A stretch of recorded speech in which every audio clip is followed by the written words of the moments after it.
ओम श्री साईनाथाय नमः। ओम श्री साईनाथाय नमः। ओम श्री साईनाथाय नमः। सभी साईं भक्तों को नमस्कार। कथा प्रारंभ करते हैं।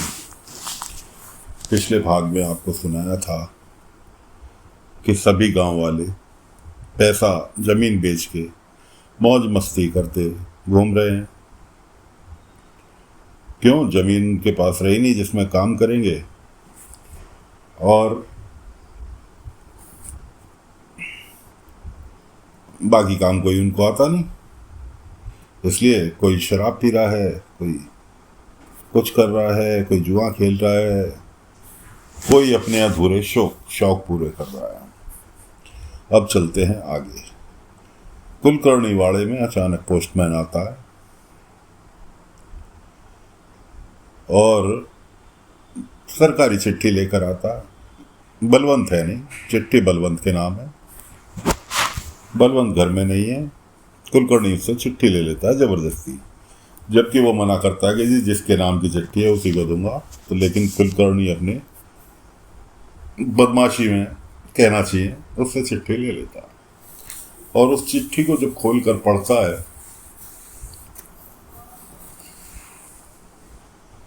तो उसके अंदर लिखा हुआ है कि जी 5,000 रुपये प्रति एकड़ के हिसाब से जमीन खरीदी गई है, उसका पैसा आपको भेजा जा रहा है।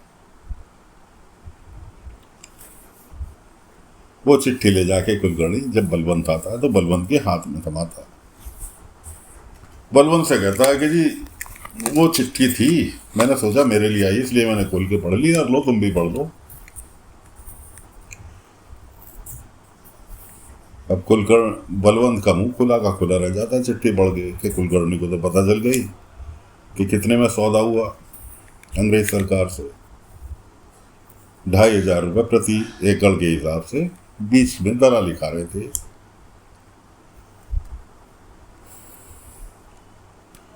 उधर भीमा का भाई 2,500 रुपये आ गए तो कहीं घोड़ा गाड़ी दूंगा, शायद लड़की की शादी में कहीं कुछ दूंगा, कभी कुछ दूंगा, इस तरह से उसने फैल खिंडा रखे थे।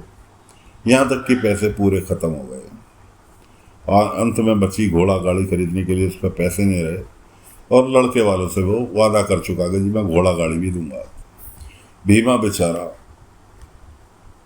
जिसकी जमीन एक जगह होने के कारण बड़े भाई ने बेच ली, और वो कुछ भी नहीं कह पा रहा सिवाय आंसू बहाने के।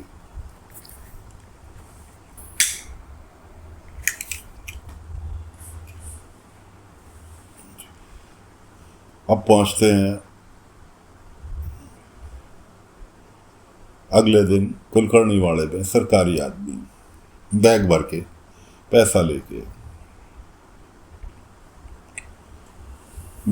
पैसा लेके कुलकर्णी वाड़े में पहुंचते हैं। कुलकर्णी पीछे से आ जाता है बलवंत के हाथ में पैसे का बैग थमा कर, और वो निकल लेते हैं। कुलकर्णी बलवंत से कहता है कि अब तो तुम्हारे पास रकम भी आ गई, अब तो मेरा हिस्सा दे दो। और बलवंत कहता है कि जी हाँ ठीक है, जो तुमसे हिस्सा तय हुआ है वो दे देता हूँ। उन्होंने कहा हिस्सा चाहिए प्रॉफिट के हिसाब से, ये थोड़ी तुमने जो बताया था अब तो मुझे पता चल गया कि कितना कमा रहे हो तुम, उसके हिसाब से हिस्सा चाहिए। उधर सदाशिव अपने पैसे मांगने के लिए कुलकर्णी वाड़े पहुंचता है। कुलकर्णी और बलवंत दोनों मिलकर सदाशिव का बेवकूफ बना देते। अभी सदाशिव को नहीं पता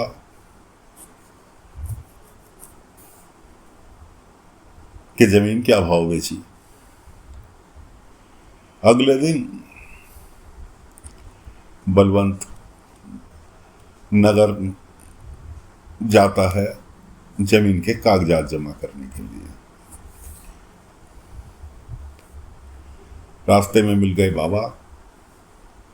बाबा ने बलवंत से कहा कि आज मत जाओ,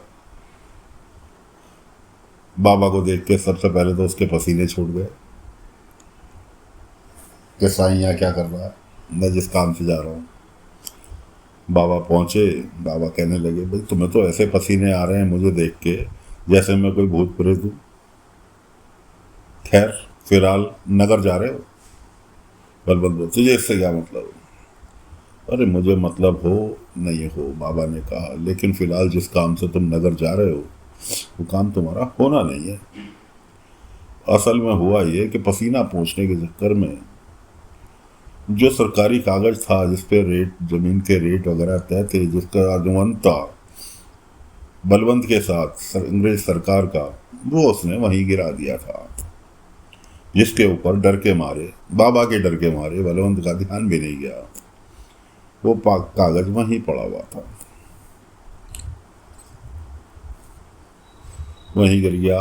बाबा ने बलवंत से कहा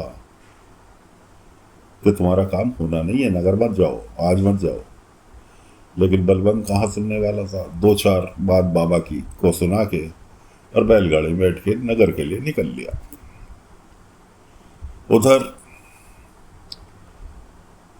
सदाशिव कुलकर्णी वाड़े से झक मार के आ रहा था इन दोनों जनों से, और बाबा को देखता हुआ तिरछा तिरछा, क्योंकि बाबा से तो एक तरह से नफरत करता था कि साईं उसका साथ नहीं दे रहे उसकी बेईमानी में, और उल्टा साईं ने गला भी ठीक नहीं करा उसका, क्योंकि बाबा ने कहा था कि मेरे शिरडी वालों के प्रति अगर वफादारी रखोगे, उनके हित में कुछ बोलोगे तो ही यहाँ पर बोल पाओगे, वरना झूठ तो द्वारका माई में बिल्कुल नहीं बोल पाओगे। उसने कितनी बार कोशिश की बोलने की, लेकिन उसका गला ही बंद हो गया। तो तिरछा तिरछा बाबा को देखता जा रहा था। बाबा बैठे थे और मुंह के बल जमीन पर जा गिरा, मुंह के बल जमीन पर जा गिरा, हाथ में आया जाके टिके कागज पर, जो कागज बलबल से गिर गया था। धूल वूल झाड़ी, कागज उठाया, कागज पढ़ा तो सदाशिव की तो आंखें चौंधी आ गई कि अच्छा। वो कागज लेके पहुंचता है कुलकर्णी वाड़े। बलवंत का काम नहीं हुआ, बलवंत और कुलकर्णी बैठे हुए थे। बलवंत का नगर में काम नहीं हुआ क्योंकि कागज उसके पास ही नहीं था। बाबा को कोस रहे थे बैठ के, फकीर मिला, उसे पता था मेरा कागज रह जाएगा। इधर सदाशिव पहुंचते हैं कुलकर्णी वाले कि मेरे से बेईमानी, मुझे दुगना कमीशन चाहिए, इतना प्रॉफिट कमा रहे हो, 2,500 रुपये प्रति एकड़ के हिसाब से प्रॉफिट कमा रहे हो, मुझे दुगना कमीशन चाहिए, वरना ये सबूत मेरे हाथ में, ये जनता को दिखाऊंगा, गांव वालों को दिखाऊंगा और तुम्हारा भांडाफोड़ करूंगा। कुलकर्णी बात बनाते बनाते उसके पास आए और उसके हाथ से वो कागज झटक लिया। उसके बाद कहते हैं कि अब जा तू, तेरे से जो होता है वो कर ले।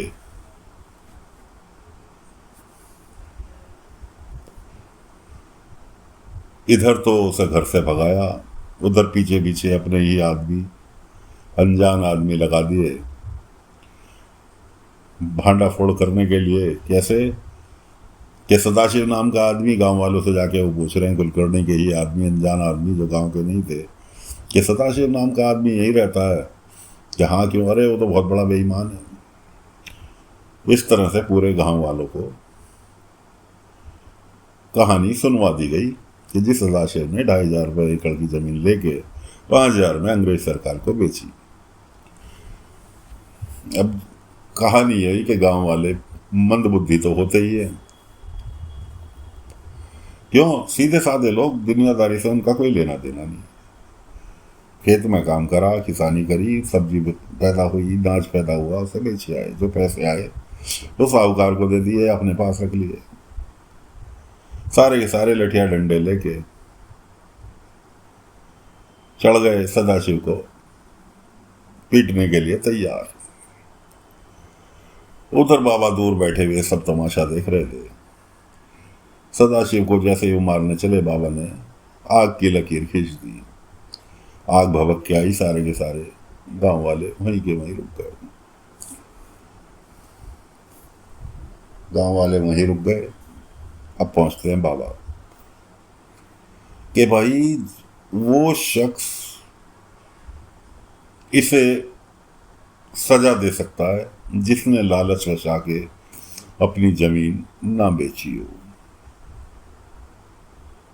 केवल वो शख्स इसे सजा दे सकता है।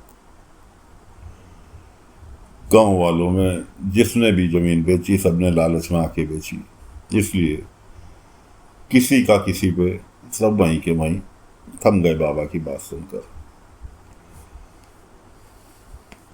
इतने में सदाशिव की पत्नी बाबा के पास आई, साईं बचा लो। सदाशिव को भी समझ में आया, मैंने इतनी साईं के साथ छल कपट किया, उसके बाद भी साईं मुझे बचा रहे हैं। अब सदाशिव जो था घुटनों के बल बाबा के कदमों में लौट गया कि साईं मुझे बचा लो। अब उसके मुंह से आवाज तो निकल नहीं रही।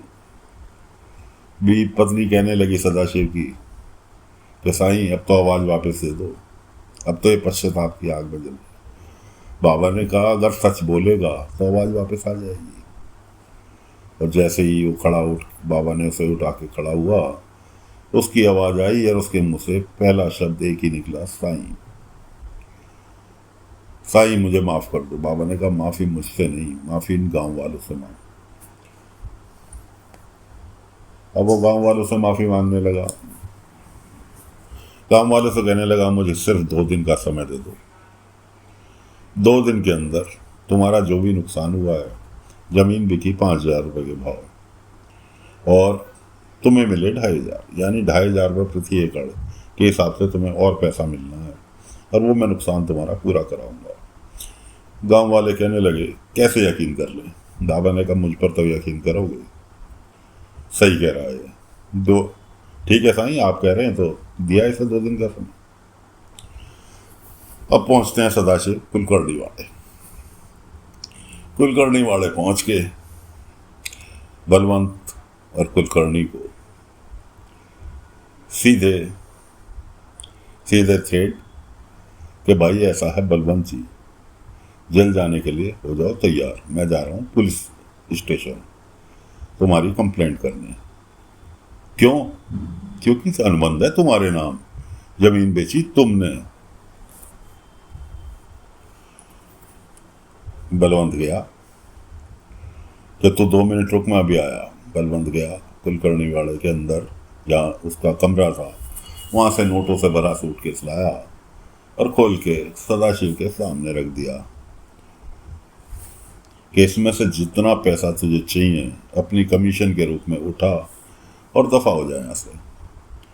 उसने कहा बलवंत जी मुझे सारा पैसा चाहिए ये, क्योंकि बांटना है गांव वालों में, और साईं ने ली है गारंटी। साईं का नाम सुन के तो कुलकर्णी बदक गया कि जा तेरे से जो होता कर ले। मैंने कहा हाँ मैं जा रहा हूं, और सदाशिव वहां से निकल लिया। अब बलवंत कुलकर्णी से कहने लगा कुलकर्णी सरकार, ये पुलिस थाने तक पहुंचना नहीं चाहिए। कुलकर्णी कहना अरे बलवंत जी बेफिक्र रहो, जब तुम और हम साझेदार हो गए कमाई में, तब ये कैसे पहुंचेगा थाने, और थाने पहुंच भी गया तो पुलिस वाले हैं वहां पे, अपने पैसे खिला के चुप करा देंगे, ये बोल भी नहीं पाएगा वहां। ठीक इधर भीमा सब कुछ तो खर्च कर दिया था जमीन बेच के, अब एक घर बचा था जिसमें वो रह रहे थे। घर क्या झोपड़ी थी, किसानों की तो झोपड़ी ही होती है। उस झोपड़ी को भी कुलकर्णी के पास गिरवी रख आया। क्यों? घोड़ा गाड़ी देने का वादा किया था उसके बड़े भाई ने अपनी लड़की के शादी में लड़के वालों को, और वो घोड़ा गाड़ी खरीदने के लिए पैसे नहीं थे। 500 रुपए की घोड़ा गाड़ी आनी थी। इस चक्कर में भीमा का बड़ा भाई मुंह छुपा के मंदिर में बैठा था। घर में ढूंढ मची। भीमा गया बाबा के पास। साईं आपको तो पता होगी कि भाई कहाँ है, सुदामा भाई कहाँ है, आज रिश्ते वाले, आज कार्यक्रम चालू हो रहा है शादी का, और वो गायब है। बाबा ने कहा वो घोड़ा गाड़ी देने का जो वादा किया था वो नहीं दे पाए, इसलिए मुँह छुपा के हनुमान जी के मंदिर में बैठा है। भीमा गया, जाकर भाई से कहा कर लो, तुम्हें मुँह छुपाने की जरूरत नहीं। 500 रुपये भाई के हाथ में रखे, और भाई ने तो कुछ सोचा ना समझा, वहां से भाग लिया कि चल चल चल जल्दी चल। उसने ये भी नहीं पूछा भीमा से कि तू ये 500 रुपये लाया कहाँ से, कैसे लाया। अब पहुंचते हैं, बाबा ने भीमा को 1 रुपया का सिक्का दिया था। जब पता बताया था कि तेरा भाई वहाँ बैठा है, बाबा ने 1 रुपये का सिक्का दिया था कि ले, ये बरकत का सिक्का है, इसे ले जाकर अपने पूजा के स्थान पर रखियो, और जिस टाइम तेरी भतीजी की विदाई हो उसे उपहार स्वरूप ये सिक्का बरकत का दे दियो। अब सब लोग बड़ी खुशी खुशी विवाह के कार्यक्रम में लगे हुए। बाबा पहुंचे भीमा के घर, और उसका बड़ा भाई जो था बड़ा खुश, ये कर और वो कर, सब मतलब लड़के वालों की खातिरदारी में लगा। उधर बाबा पहुंचे, बाबा ने भीमा के बड़े भाई को पकड़ा, कहने लगे वो मैंने बरकत का सिक्का दिया था, पूजा में रखा है, पूजा गृह में तुम्हारे, वहाँ लिया हो, देने का समय आ गया। अब वो जैसे ही अपने घर के अंदर गया तो उसे घर की जगह कुलकर्णी वाड़ा नजर आया, और कुलकर्णी वाड़े में भीमा कुलकर्णी से कैसे गिड़गिड़ा के अपना मकान गिरवी रख के पैसे 500 लाया था। जैसे ही कहानी पूरी हुई, धड़ से वो मुंह के बल अपने घर में गिरा। कुलकर्णी वाड़ा खत्म, अपने घर में सुदामा गिरा, भीमा का बड़ा भाई। बाबा वहीं खड़े थे। बाबा से कहने लगे क्या साईं ये सच है? बाबा ने कहा हाँ, तेरे झूठे दिखावे की वजह से तेरे छोटे भाई ने यहाँ तक कि अपना ये जिस घर में सिर छुपा के रह रहे हो ये तक गिरवी रखा है कुलकर्णी के पास, और तूने एक बार भी नहीं उससे पूछा कि 500 रुपये तू कहाँ से लाया? इतने खुदगर्जी, इतना दिखावा। खैर उसकी समझ में आया, लड़के वालों के सामने हाथ जोड़ के पहुंच गया कि भाई समधी जी, मैं तुम्हारी घोड़ा गाड़ी की जो मैंने वादा किया था वो पूरा नहीं कर पाऊंगा। मैंने दिखावे के चक्कर में अपनी ज़मीन बेच दी, यहाँ तक कि मेरे छोटे भाई ने अपना घर तक गिरवी रख दिया, इसलिए मुझे माफ़ कर दो। इस तरह से लड़के वालों से माफ़ी मांगने लगा, और जो मैंने सोना वगैरह आपको दिया है ये भी मैं वापस चाहूँगा, लेकिन इन सब का असर मेरी बेटी पे की सज़ा मेरी बेटी को मत देना। लड़के वाले शरीफ थे, कहने लगे भाई सुदामा, हमने तेरे से पहले भी कहा था हमें एक सिंगल जोड़े में तेरी लड़की चाहिए। हमने किसी दहेज के लालच में तेरी लड़की को पसंद नहीं किया, हमने सिर्फ तेरी लड़की को उसके गुणों की वजह से पसंद किया था। खैर जी, लड़के वालों ने जो भी जेवर एवर इसने दहेज में दिया था सब उठा के सुदामा के हाथ में रखा कि जाए भीमा को दे, भीमा से कह कुलकर्णी के वापस करके आए और अपने घर में शांति से रहो। तो दोस्तों, फिलहाल कथा को यहीं पर विराम दे रहे हैं। गांव वालों का पैसा, जमीन का पैसा कैसे वापस आएगा, सदाशिव क्या करेगा, भीमा की भतीजी की यानी सुदामा की बेटी की शादी तो लगभग संपूर्ण होने की स्थिति में है। फिलहाल कथा को यहीं पर विराम दे रहे हैं। अगले अंक में आगे की कथा लेकर फिर हाजिर होंगे। तब तक के लिए आज्ञा दीजिए। ओम साई राम, ओम साई राम, ओम साई।